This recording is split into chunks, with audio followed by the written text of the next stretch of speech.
If I can't stop people's energy fields affecting me in a bad way, could it just be a hint that I'm meant to be alone to fulfill my mission?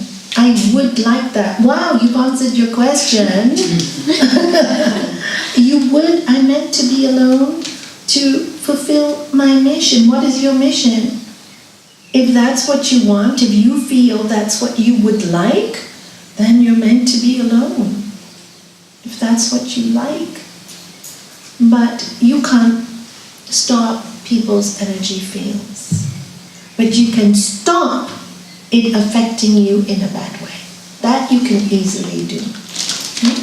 So you can't stop their energy fields, but you can increase yours. Positive energy field. You can. So let's start with you can. And then even if you're alone, that energy field is really nice. I'm not sure if you really feel like you would like to be alone though. I get a doubt about that in this message. But anyway, let's go to how you can increase your energy field.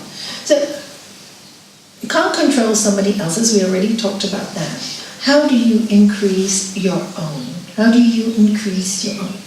The Buddhists talk about gratitude. Gratitude.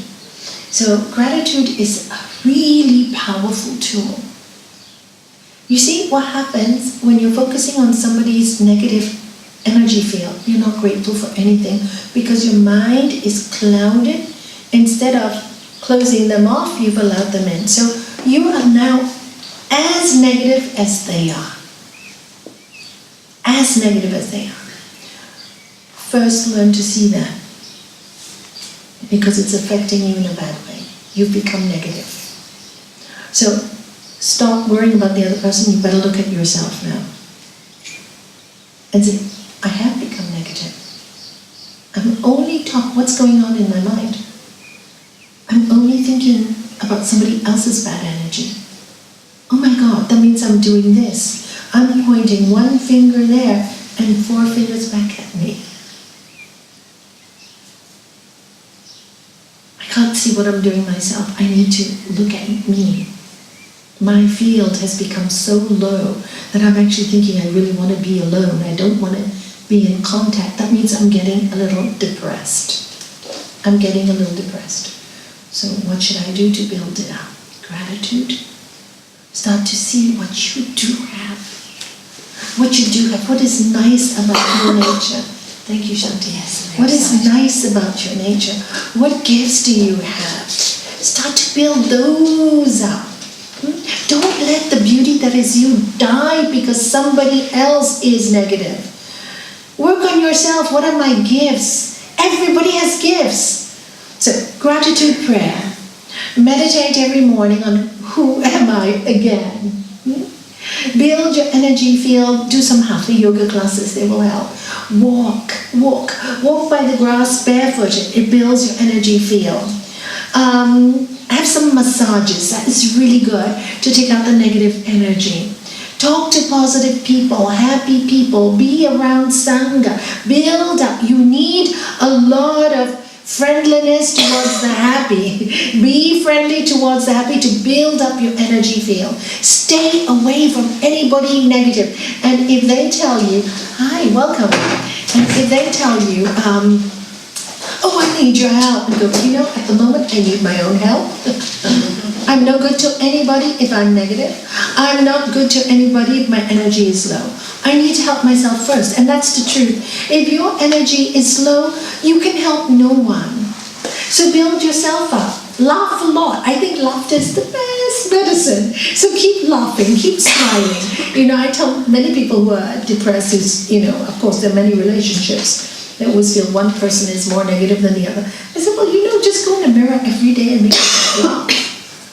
And if you can do it in front of your negative partner, it will make him or her laugh too. And it works. I did that with my husband. One day he came to the bathroom, what are you doing? And I say, I'm laughing. Why are you laughing? It's because I want to laugh. And he starts laughing too. Because I seem so crazy. Do you see? It lightens the situation. I'm having fun with myself. And because I am not allowing the energy to bring me down, They have no choice but to join my energy. See, energy, vibration, the happier you are, the higher you go. The lower the vibration they are, they cannot.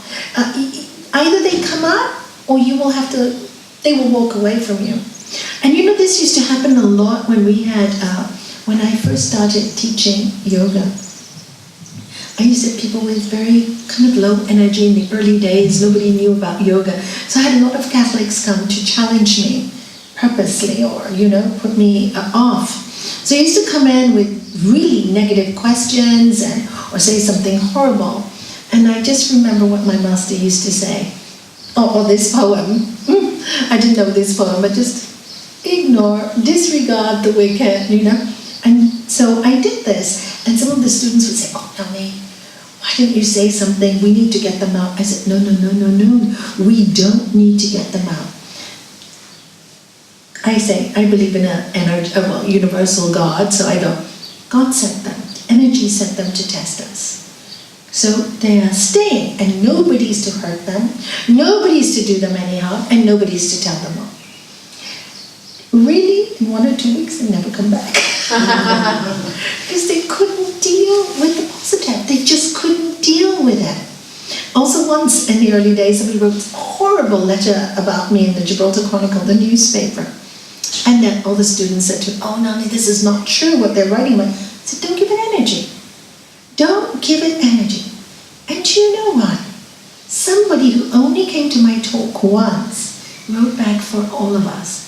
And he wrote, before you say anything horrible about Nani, please go to one of our talks. That's all he did. 2 lines. And he only came once. And I laughed. I said, you see, God even answers for us. Simple, to the point. You didn't have to worry. You see, don't engage in negativity. Get it? Don't engage. The moment you engage, whoof, they'll take you down. They'll just drag you right down.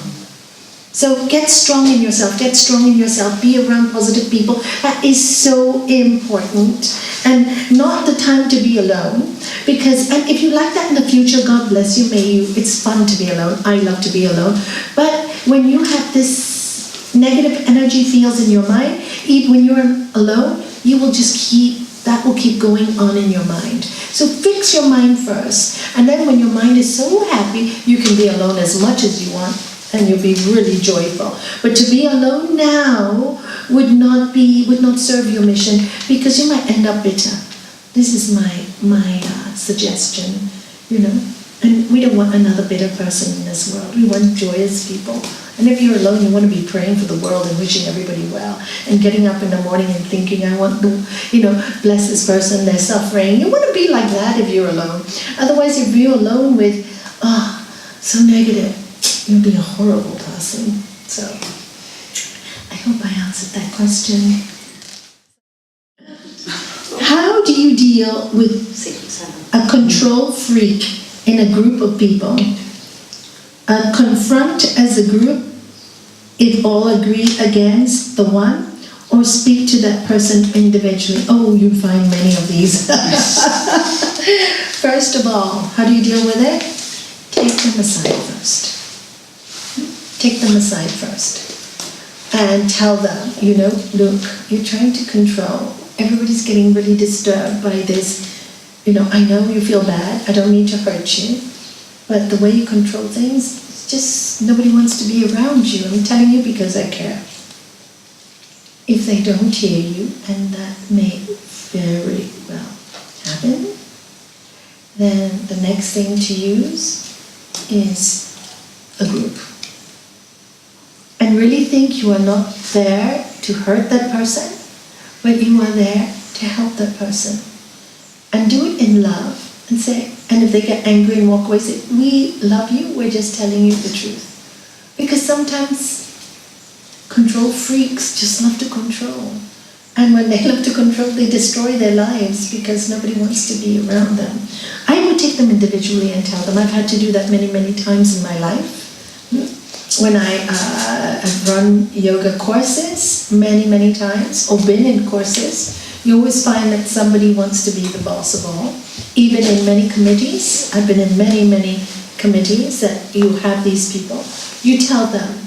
And, I've dropped out of many committees because I have told the individual and they don't hear. And other people are not so sure, they're scared of confronting. So, you know what? I don't need to waste my time. I walk away from those committees. For me, my life is more precious than proving a point. I prefer peace than proving a point. So I walked away from many, many committees like that. But I've always told the person straight. I've also seen in our yoga groups in the early years, we've had people who want to, once they get a good grade, they start to think they're so clever and they start to want to control everybody else. And again, you have to be truthful. And if they don't like the truth, the problem is when they don't like the truth, they will definitely put you down and call you a liar. And that's also okay. You have to be able to deal with that and let that go. Just let it go. You did your part. Now let life teach them the rest. And you walk away. Because life teaches everyone. Life teaches everyone. It's sad because you love them and you don't want them to suffer. But inevitably, every single control freak I've seen had to suffer. And that's sad. At least you did your part. You told them. Don't want to hear walk away. Really walk away. Because it can bring you a lot of harm.